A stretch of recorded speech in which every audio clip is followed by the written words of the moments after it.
Hello everyone, welcome back to my channel. उम्मीद करती हूँ सब खैरियत से होंगे। चलिए आज हम बनाते हैं भरवा करेला और इसे हम बहुत ही इजी स्टेप से बनाएंगे, एकदम आसान तरीके से। तो बिना टाइम को वेस्ट करते हुए चलिए फटाफट चीज़ें हम बना लेते हैं। इसे बनाने के लिए मैंने यहाँ पर 1 किलो करेला ले लिया है। इस तरह बड़े बड़े साइज का लिया है मैंने यहाँ पर, और इसे अब अच्छे से हमें धुल लेना है। अगर आप भरवा करेला बना रहे हैं तो आप बड़े साइज का करेला लीजिएगा। मैंने छीलने के पहले इसे धुल लिया, तो आप छीलने के बाद भी इसे धुल सकते हैं। तो सारे करेले को हमने अच्छे से यहाँ पर साफ कर लिया है। यहाँ पर करेले हमारा अब बनाने के लिए एकदम तैयार है। तो चलिए अब इनका छिलका हम निकाल देते हैं। तो यहाँ पर हमें इसका छिलका बहुत ही ध्यान से निकालना है, इसमें ज़रा भी कड़वाहट पर नहीं होना चाहिए। तो पहले इसका हम ऊपर वाला पार्ट कट करेंगे, और जो ये दरदरा सा पार्ट होता है ना, इसका छिलका हमें निकाल देना है। यहाँ पर करेले की सारी कड़वाहट इसके छिलके में ही होती है, तो यहाँ पर इसका छिलका हमें निकाल देना है। अगर हम इस स्टेप के साथ बनाएंगे तो ये ज़रा भी कड़वापन नहीं लगेगा और ना इसमें तीखापन आएगा। ये बहुत ही अच्छे से बनता है, लगेगा ही नहीं कि ये करेला है। इसीलिए हमें यहाँ पर करेले को अच्छे से छीलना है, ज़रा भी इसमें छिलके ना लगे हुए हों। अगर छिलका लगा रहेगा तो ये कड़वापन इसमें आने लगेगा। तो इसीलिए आप इसे अच्छे से साफ से छीलिएगा। इस तरह से आप देख सकते हैं एकदम साफ से हमने इसे छीला है। तो सारे करेले को हम यही स्टेप फॉलो करके अच्छे से इसका छिलका निकाल देंगे। मैंने यहाँ पर बिना टाइम को वेस्ट करते हुए फटाफट से इसका छिलका निकाल दिया सारे करेले का। तो आप भी यही स्टेप फॉलो करके सारे छिलके निकाल लेना है इसे। मैंने आपको बताया यहाँ पर अगर आप बड़े साइज का करेला लेंगे तो इसे बनाने में थोड़ी आसानी होगी और देखने में भी अच्छा लगता है ये। यहाँ पर हमने सारे छिलके निकाल लिए हैं करेले के। इस तरह से इसका छिलका हमें फेंक देना। मैं यहाँ पर इसके छिलके का यूज नहीं करने वाली हूँ भरते वक्त, मैं इसमें कुछ और इसकी स्टफिंग बनाऊँगी। यहाँ पर सारे करेले को हमने अच्छे से छील लिया है। इस तरह से आप देख सकते हैं इसमें लाइनें भी दिख रही हैं। बस इसी तरह से इसका छिलका हमें निकाल देना है और इसे इस तरह से बीच में से कट लगा देंगे। आपने देखा ना, आर पार नहीं कर देना, बस बीच में हमें कट लगाना है इस तरह से। इसलिए हमें इसमें कट लगाएं ताकि इसका जो अंदर वाला पार्ट है वो हमें निकाल देना है। इसके बीज हमें निकाल देने हैं और यही स्टेप फॉलो करके सारे करेले के बीज हमें निकाल देने हैं। और आर पार तो नहीं कट करना है, सिर्फ बीच में ही कट लगाना है। यही स्टेप फॉलो करके सारे बीज हमें इसके निकाल देने हैं। अगर आप हाथ से नहीं निकाल पा रहे हैं तो आप इस तरह से चम्मच की मदद भी ले सकते हैं। इस तरह से तो आप सारे बीज निकाल लीजिएगा। अगर आप चम्मच की मदद लेंगे ना तो आपको बहुत ही आसानी होगी इसे निकालने में। तो यहाँ पर हमने इसके सारे बीज निकाल दिए हैं, आप देख सकते हैं सारे बीज इसके हमने निकाल दिए हैं। अब इसको बीजों को हमें फेंकना नहीं है इसके। इस तरह से हम खलबट्टा लेंगे और उसके अंदर थोड़ा थोड़ा पोषण डालेंगे इसका, और इस तरह से इसे हम अच्छे से मैश कर लेंगे। इसे हमें इतना मैश करना है कि हमें फीलिंग भरने में थोड़ी आसानी हो, बस आप समझ लीजिए। इसको हमें अच्छे से मैश कर लेना, जिस तरह हम आलू को मैश करते हैं ना, बस उसी तरह इसे भी हमें अच्छे से कूट कूट कर मैश कर लेना है। अगर आपके पास खलबट्टा नहीं है तो आप सिल पे भी इसे कर सकते हैं या फिर ग्राइंडर में भी ग्राइंड कर सकते हैं। इस तरह से आप देख सकते हैं इसके बीच के भी 2 टुकड़े हो गए हैं और इसे हमने अच्छे से कूट भी लिया है। अगर आप यहाँ पर करेले के थोड़े बहुत भी बीज निकालना चाहते हैं तो निकाल भी सकते हैं, ज़रूरी नहीं है पूरे बीज इसके डालना, टोटली ऑप्शनल है। आप यहाँ पर बीज इसके निकाल भी सकते हैं। यहाँ पर मैंने सारे बीजों को अच्छे से कूट लिया है और उसके बाद हम लेंगे यहाँ पर ढेर सारी लहसुन की कलियाँ। 15 से 20 मैंने यहाँ पर लहसुन की कलियाँ ली हैं और उन्हें भी हमें इसी तरह से अच्छे से मैश कर लेना है, जिस तरह हमने इसके बीजों को किया था। बस इस तरह से आप देख सकते हैं इसे हमें अच्छे से मैश कर लेना है। अगर आपके पास यहाँ पर खलबट्टा सिलबट्टा नहीं है तो आप इसे ग्राइंडर में भी ग्राइंड कर सकते हैं बिना पानी डालें। और मैंने यहाँ पर छोटे साइज के 3 से 4 प्याज ले लिए थे और इनको इस तरह से बारीक बारीक काट लिया था। और इसे बारीक बारीक काटने के बाद हम अच्छे से इसे भी मैश करेंगे। इसे भी हमें उसी तरह सॉफ्ट कर लेना है, एकदम अच्छे से मैश कर लेना है जिस तरह हमने लहसुन और उनके बीजों को किया था करेले के। बस इसे भी वही स्टेप फॉलो करके हम अच्छे से मैश कर लेंगे। अगर आप इस तरह से मैश करके डालेंगे इसका टेस्ट थोड़ा चेंज हो जाता है, खाने में थोड़ा और ही अच्छा लगता है। यहाँ पर प्याज भी हमारा अच्छे से मैश हो चुका है। मैंने यहाँ पर छोटे साइज के 3 से 4 प्याज लिए थे, आप बड़े साइज के 2 भी प्याज ले सकते हैं यहाँ पर 1। और उसी के साथ यहाँ पर हमें खटाई के लिए लेना है कच्चे आम। तो मैंने यहाँ पर 2 कच्चे आम ले लिए हैं, इनको भी हमें छील लेना है और अच्छे से कूट लेना है। और उसी के साथ हमने यहाँ पर कुछ लिए स्पाइसेस, 2 बड़े चम्मच सौंफ, 1 चम्मच कलौंजी और 2 बड़े चम्मच धनिया पाउडर।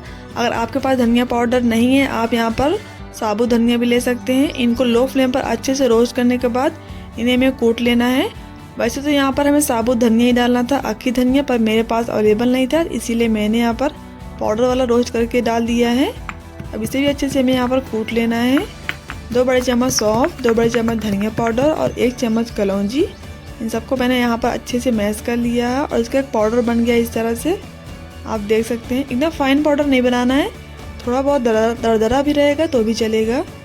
यहाँ पर हमने इसको अच्छे से मैश करने के बाद सारे मसालों को इन सभी चीज़ों में ऐड कर देना है। सारे मसालों को हमने इसमें ऐड कर दिया और उसके बाद मैंने आपको बताया ना खटाई के लिए हमें यहाँ पर कच्चे आम चाहिए। मैंने कच्चे आम को छिलका निकाल कर और इसे इस तरह से बारीक बारीक कट कर लिया था। कट करने के बाद इसे भी हमें उसी सब चीज़ों की तरह मैश करना है जिससे हमने लहसुन, प्याज और करेले का बीज किया था ना, बस उसी तरह इसे भी हमें अच्छे से मैश कर लेना है। थोड़ी बहुत गुठलियाँ रहेंगी चलेगी। इस तरह से हमने इसे भी अच्छे से मैश कर लिया है। टोटल ये 2 आम थे और आम को भी हम इसमें ऐड कर देंगे सारे मसाले में।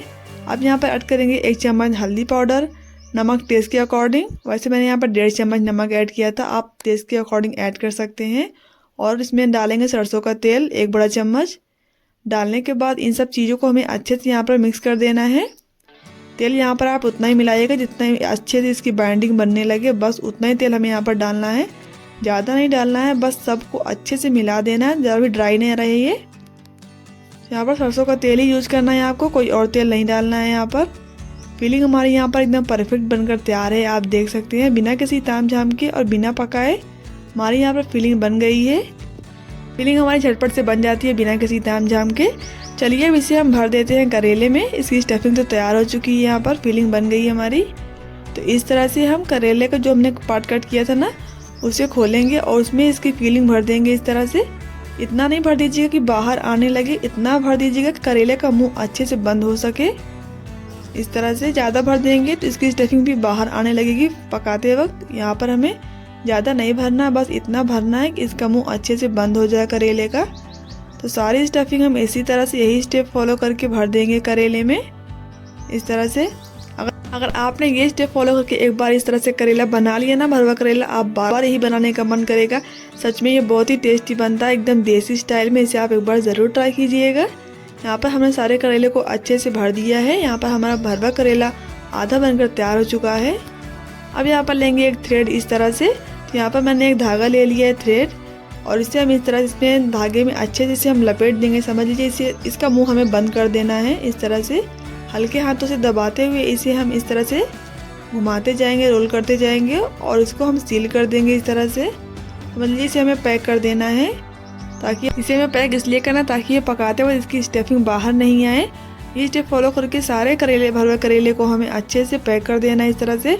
और बहुत टाइट इसे पैक नहीं कीजिएगा क्योंकि सारी स्टफिंग इसकी पहले ही बाहर आ जाएगी अगर आप टाइट कर देंगे। तो हल्के हल्के हाथों से इसे आप पैक कीजिएगा। और यहाँ पर हमारे भरवे करेले एकदम परफेक्ट बन गए हैं। चलिए इसे हम कुक कर लेते हैं। उसके लिए हमने यहाँ पर ले लिया सरसों का तेल। इसी कटोरी से 2 कटोरी सरसों का तेल लिया है। और यहाँ पर आप इस बात का ध्यान रखिएगा कि यहाँ पर हमें सिर्फ सरसों का तेल ही लेना है, क्योंकि हम इसे सरसों के तेल में ही बनाते हैं। तो आप भी सरसों के तेल ही ट्राई कीजिएगा इसे। तो एक एक करके हम इसमें डाल देंगे। अगर आप नीचे थोड़ी बहुत लकड़ियाँ रखना चाहते हैं स्टैंड बनाकर रख सकते हैं, और अगर आप इसे ऐसे भी रखेंगे तो तले में जलेगा नहीं, क्योंकि इसे हम बीच बीच में चलाते भी रहेंगे। तो एक के ऊपर एक हम इस तरह से इसे रख देंगे। और इसे रखने के बाद हमें लो फ्लेम पर पकाना है, हाई फ्लेम पर नहीं पकाना है। लो फ्लेम पर पकाएंगे। और ये सरसों का तेल कच्चा था, मैंने इसे बिना पकाए सबको अच्छे से मिक्स कर दिया, रख दिया है। अब पहले हाई फ्लेम करेंगे और फिर इसे लो फ्लेम पर हम ढककर पका लेंगे। 6 से 7 मिनट बाद इसे फिर से चेक करेंगे एक बार।